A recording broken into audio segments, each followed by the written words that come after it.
Hey everyone, if we're using Phantom Wallet and need to receive crypto, the first thing we need to do is find our wallet address.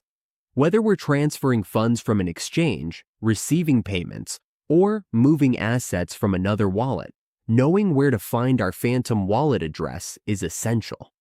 The reason we need to find our Phantom Wallet address is so others, or we can send crypto assets to our wallet. Our wallet address works like a digital account number, and it's unique to us. By knowing where to find it, we can keep receiving crypto, avoid sending funds to the wrong address, and make sure our transactions go smoothly. This is very important for beginners because even a small mistake in copying the address can mean lost funds. Understanding this process helps us keep our assets safe and manage them easily. Now let's look at the easiest way to find our wallet address in Phantom Wallet. First, we open our browser. If we don't have the extension yet, or can't find it in the toolbar, we can get it here. We click this download and get the Chrome extension for Phantom Wallet.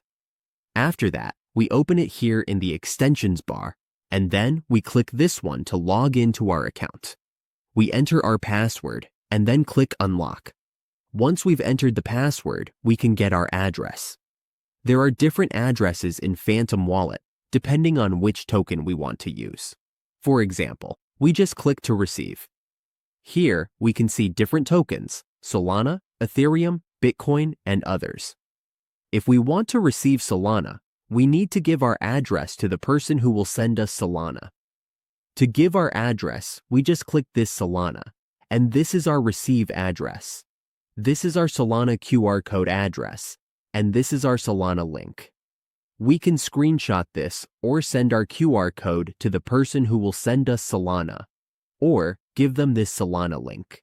This way, we stay safe and can avoid mistakes by sending the correct QR code and link, and that's how we find our Phantom Wallet address. Once we have it, we can easily receive crypto from exchanges, friends, or other wallets. Always double-check the address before sharing or using it, and never confuse it with our secret recovery phrase, which should always stay private.